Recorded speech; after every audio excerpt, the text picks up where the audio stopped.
সরকার message ছাড়ছে, এটা ঠিকই, কিন্তু হিসেবটা আমরা কিছুতেই খুঁজে পাচ্ছি না সরকার কিভাবে এটা দিতে চাইছে।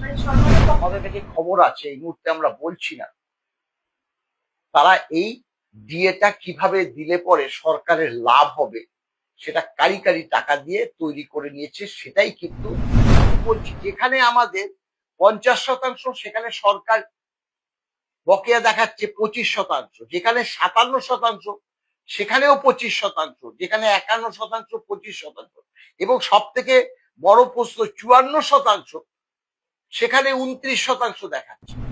এটা তো স্ট্যান্ড হয়ে গেল। এবার এই সরকার যদি চলে যায়, চলে তো যাবেই, এই আপদকে বিদায় নিতেই হবে। আমরা চাইছি এই আপদ বিদায় নিক। স্যার, বর্তমানে ডিএ দেওয়া হচ্ছে, কর্মচারীদের অ্যাকাউন্টে ঢুকছে, এমনটা বিভিন্ন ক্ষেত্রে জানা যাচ্ছে। কি বলবেন আপনারা? আপনি কি পোস্টও করেছিলেন দেখলাম গতকাল রাতে। হ্যাঁ, একদমই ঠিক। সরকার বলেছিল আমরা তো 1/4/8 থেকে ডিএটা পাবো, 1/4/8 থেকে 31/12/19 পর্যন্ত। সরকার বলল যেহেতু 1/4/8 থেকে 31/12/2015 পর্যন্ত কর্মচারীদের যে সকল তথ্য, অর্থাৎ বেতন, ভাতা, পেনশন, সেগুলো পোর্টালে ঢোকানো নাই, সেগুলো সব ম্যানুয়ালি আছে, কিন্তু 1/1/16 থেকে 31/12/2019 পর্যন্ত সেগুলো HRMS এ ধরা আছে। তাই সরকারের হিসেব করতে সুবিধা হবে, ডিএটা দেওয়া শুরু হবে। এবং আমরা লক্ষ্য করলাম গত 26, মানে আজকে 29, 2-3 দিন আগে থেকেই ইন সার্ভিস, অর্থাৎ কর্মরত যে সরকারি কর্মচারী, তারা তাদেরটা প্রভিডেন্ট ফান্ডে চলে যাওয়ার জন্য সেটা সরকার ছাড়তে আরম্ভ করেছে, এবং যারা অবসরপ্রাপ্ত ট্রেজারি থেকে, তাদেরও হিসেব করে তাদেরও মেসেজ পাঠাতে শুরু করেছে। কিন্তু অচানক গতকাল একটা অর্ডার হাতে আসলো, সেইটাতে দেখা গেল যে সরকার বলেছিল 4 বছরের মধ্যে 2 বছর আগে দেবে, কিন্তু বললো না, 4 বছরই একসঙ্গে দিয়ে দেওয়া হবে। আমরা ব্যাপারটা হলো, সরকার মেসেজ ছাড়ছে, এটা ঠিকই, কিন্তু হিসেবটা আমরা কিছুতেই খুঁজে পাচ্ছি না সরকার কিভাবে এটা দিতে চাইছে। মানে সরকারের পক্ষ থেকে আপনাদের কোনো হিসেব না, দেওয়া হচ্ছে না। আমরা বারবার সেটাই বলছি। আমরা দেখেছি যে ডিডিও যারা হিসেব করবে এই ডিএর, তারা হিসেব করছে না, এবং অবসরপ্রাপ্তদের যে হিসাবটা, সেটা করবে ট্রেজারি, অর্থাৎ ট্রেজারি অফিসার, তারাও করছে না। তাদের ইনফর্ম করে দিয়েছে যে এই প্রসেসে ডিএটা দিতে হবে। তারা পিওনের কাজ করছে, একদম তারা পিওনের কাজ করছে। ডিডিও যেমন ইন সার্ভিসদের ডিএটা ঢুকিয়ে দিচ্ছে, মেসেজ দিচ্ছে, ঠিক সেরকম ট্রেজারি অফিসারও অবসরপ্রাপ্ত কর্মচারী সমাজে দিয়ে দিচ্ছে। এখানে সরকার কি করেছে, এখানে সরকার এই যে ডিএটা কিভাবে দেওয়া হবে, কতটা কম দেওয়া যায়, সেই একটা চক্রান্ত কিন্তু করেছে।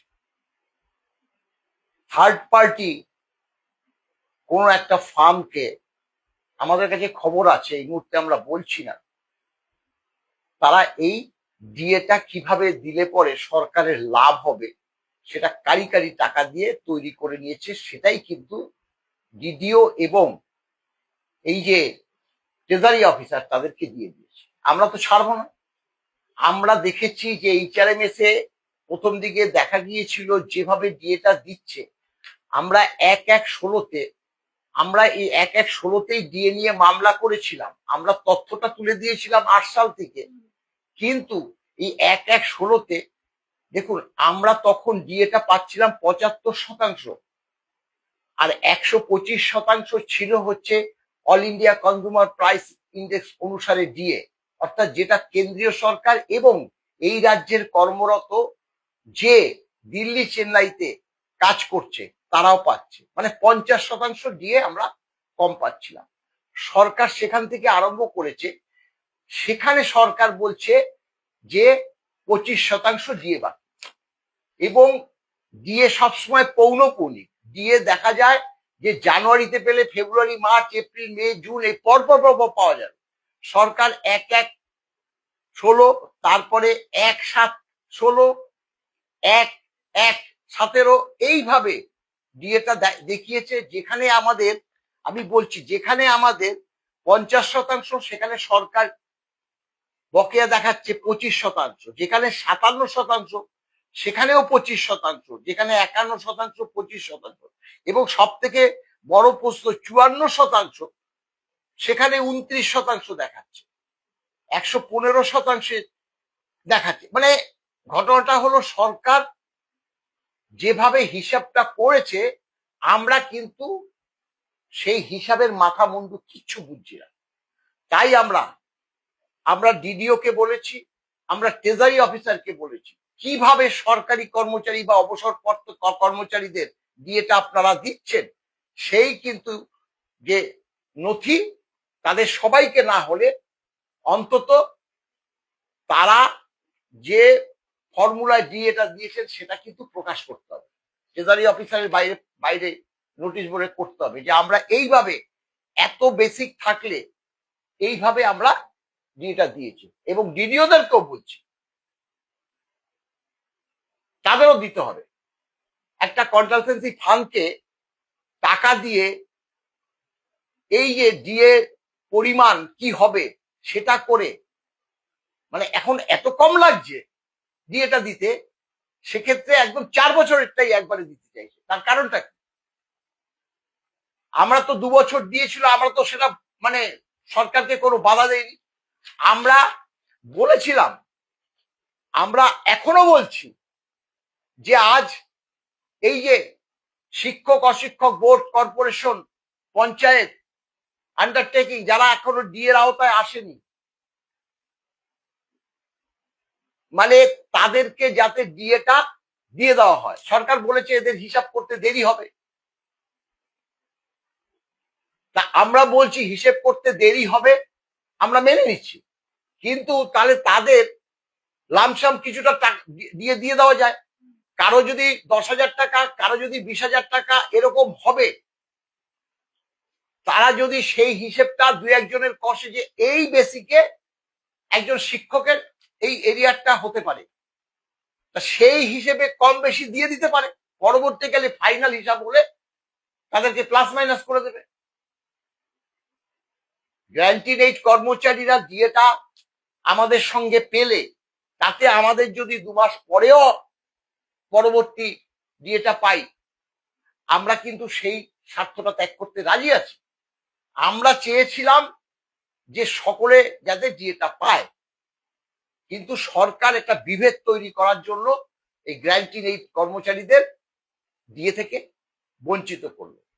নির্বাচন একেবারে সামনে, নির্বাচনের আগে কি ডিএ একদম সঠিক হিসেব সমাজ পাওয়ার আশা রাখছেন? না, সেটা তো হচ্ছে না এবং হবেও না। দেখুন, আমরা একটা কথা এটা বলতে চাই, কর্মচারী সমাজের কাছেও বলতে চাই, সরকারি অর্ডার এটা নিয়ে যদি আমরা ডিএটা পেতাম না, অথচ সেই কারণে আমরা কন্টেম করতাম, এই মামলা কিন্তু আরো দীর্ঘ থেকে দীর্ঘতর হতো। কারণ সরকার চাইতোই মামলাটাকে একদম খড়ের গাদায় ঢুকিয়ে দিতে, আর খুঁজেই যাতে না পাওয়া যায় এই সরকার যতদিন থাকে। যার জন্য এই 31শে মের মধ্যে যে দেবে, ভোট এখনো আসেনি এবং বেশ কিছু কর্মচারী সমাজের কাছে টাকা ঢুকে গেছে, এখন এই অর্ডারটা ক্যান্সেল করা যাবে না, অর্ডারটা তো স্ট্যান্ড হয়ে গেল। এবার এই সরকার যদি চলে যায়, চলে তো যাবেই, এই আপদকে বিদায় নিতেই হবে। আমরা চাইছি এই আপদ বিদায় নিক, না হলে কর্মচারী সমাজের সমূহ বিপদ, সাধারণ মানুষও যেভাবে বলছে তাদেরও সমূহ বিপদ। সরকার চলে গেল, সরকারি দপ্তরের অর্ডার গুলো কিন্তু স্ট্যান্ড বাই থাকে, অর্থাৎ পরবর্তীকালে যে সরকার আসবে তাকে দিতে হবে। আমরা এখনো বলছি কিভাবে ডিএটা দিতে হচ্ছে সেটা কিন্তু সরকারকে অবশ্যই জানাতে হবে। আমরা না হলে ওই ডিডিও এবং ট্রেজারি অফিসার তাদের কাছে যাব কৈফিয়ত চাইতে, তাদের কৈফিয়ত দিতে হবে। তারা শুধু পিয়নের কাজ করছে, তারা শুধু ডিসবার্স করে দিচ্ছে। কিভাবে ডিসবার্স করছে সেটা জানাবে না? সেটা জানাবে না? তাহলে একটা আমাদেরকে যদি ডাকতো আমরা হিসেব করে দিয়ে আসতাম। বারবার বলেছি আপনারা আমাদেরকে ডাকুন, আমাদেরকে ডাকুন, আমাদেরকে পরিষ্কার বলাও আছে। আমাদের থেকে ইমেল নিয়েছে পর্যন্ত ফিনান্স ডিপার্টমেন্ট, আমাদের ইনফর্ম করবে কিভাবে ডিএটা দেওয়া হচ্ছে। তাহলে দেওয়া হলো না কেন? আমরা ধরে ফেলবো বলে? আমার ব্যক্তিগত ইমেল চেয়েছে ফিনান্স ডিপার্টমেন্ট, আমি পাঠিয়ে দিয়েছি, আজকে 10 দিন হয়ে গেল, কিন্তু তবুও আমাদের কোনো ইনফর্ম করেনি। আমরা মূল মামলাকারী, ভোগের মূল লোক, আমরা ছেড়ে দেব? আমরা পথে নামবো এই সরকারটাকে যাতে বিদায় দেওয়া যায়। সেই কারণে যদি একদম যদি এই যে শিক্ষক সমাজকে যদি দিয়ে না দেয় বোর্ড কর্পোরেশন, এটা খুব দুঃখজনক, দুর্ভাগ্যজনক আমাদের কাছে। আমরা বারবার বলছি, এখনো বলছি, এখনো সময় আছে। যখন সরকার বলেছিল যে আমরা সুপ্রিম কোর্টে টাকাটা জমা রাখতে চাই 25%, তাহলে তখন কোন হিসাব করে টাকাটা জমা রাখতো? সরকার তো জমা রাখতো এই কারণে কম বেশি হলে সেখান থেকে অ্যাডজাস্ট করতো। তাহলে এখনো অ্যাডজাস্ট করতে হবে, এখনো সময় আছে। ভোটের আগে যাতে এই যে গ্র্যান্টিন এইড কর্মচারীরা টাকাটা পায়, সেটা আমরা একদম এখনো বলছি সরকারকে। সামনে ইলেকশন, এই সংখ্যাটা কিন্তু গ্র্যান্টিন এইড কর্মচারীদের সংখ্যাটা কিন্তু অনেক অনেক অনেক অনেক বেশি। খোদ রাজ্য সরকারি কর্মচারী কজন? আমাদের টাকা দিয়েই তো সরকার খেলা মেলা, লক্ষ্মীশ্রী, কন্যাশ্রী দিচ্ছে। আমরা প্রমাণ দিয়ে দিচ্ছি। 6.5 থেকে 7 লক্ষ সরকারি পদ শূন্য, তাদের বেতন দিতে হচ্ছে না, ভাতা দিতে হচ্ছে না। তাহলে সেই টাকাটা দিয়েই তো সরকার, আমাদের টাকা দিয়েই তো আমাদের মানে বকেয়া দিচ্ছে। তাহলে শিক্ষকদেরও দিতে হবে, বোর্ড কর্পোরেশন পঞ্চায়েতদেরকেও দিতে হবে, ছাড়া হবে না।